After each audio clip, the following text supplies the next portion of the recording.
Good morning. I have my maps. I bought this one first and then realised I didn't have Ireland on, so I went and bought an Ireland one, which is a lot better because I haven't got to unfold it like this one.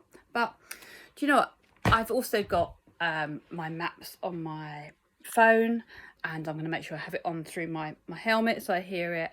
And Alison, thank you, kindly said about using Google Maps, but I think it's probably a bit late in the day now for me to try and learn to use a new system. And this is something I could get really, really frustrated about, but I'm not going to. I'm going to use acceptance because I used to love map reading. I got my orienteering award, I got a navigation award in the GVC. I used to love it, and I'd actually purposely take us off the beaten track and find our way out again.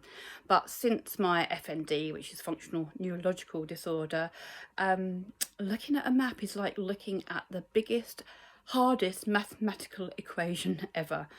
And I just can't work it out. It takes me a long while, which could be frustrating, but it's just the way it is. So I'm just using all the resources that I can. But as Dan said from 158 Performance, getting lost is part of the fun. So maybe I don't need these at all.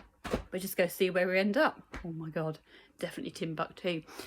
Anyway, I just want to tell you a little bit about functional neurological disorder because it does affect the whole of our bodies, and there's quite a few people out there. In fact, nearly a quarter of people that go to neurologists with these symptoms have got FND, and it's a little talked about condition.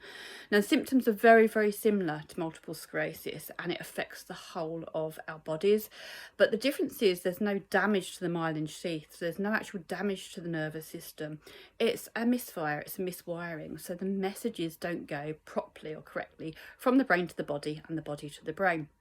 A lot of my school friends probably say, no shit, Sherlock, we always knew that about you anyway. But all jokes aside, it is a horrible condition.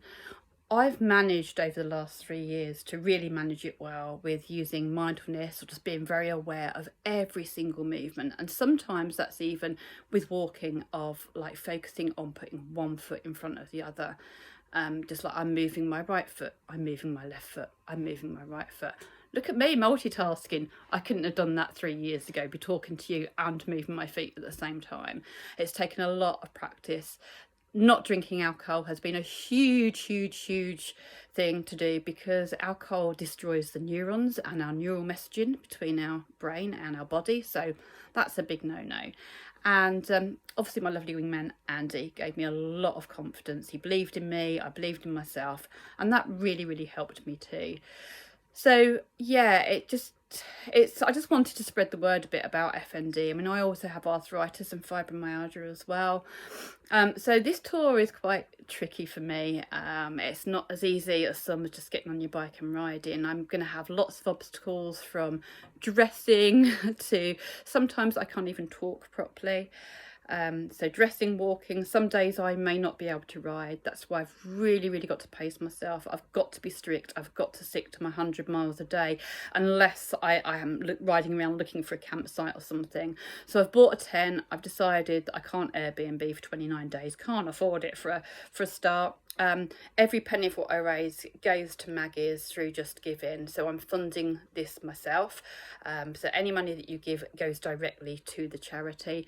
So I bought a tent, which I thought, oh no, but I found this fantastic tent. It's called a Decathlon single person tent, and literally you pull two strings to put it up and 4 little pegs, and press 2 buttons to push it down. Now, there may be days that I struggle with pulling those strings or pushing those buttons, but that's fine because the camping community, if it is the same as I remember it, because I haven't done it for years, is as good as the biking community, and everybody pitches in and helps everybody else. So it should be okay. So yeah, that's my plan. I also have some lovely gifts from Lorraine, who you would have seen on my last video. I've got a lovely St. Christopher that she's bought me. So I'm going to find a chain for that, or I might pin it inside my jacket. I'm not sure yet. And this lovely Safe Travels angel, which says, this is the other thing, I wear glasses and hearing aids, but some days even my glasses and hearing aids won't work properly because the messages don't go properly between my brain and my eyes. So this says, this guardian angel watching over you every day with loving care to gently guide your way. So I've got this and my wingman right here with me all the time. Anyway, have a great day. Try not to get lost today. But if you do, remember what Dan said.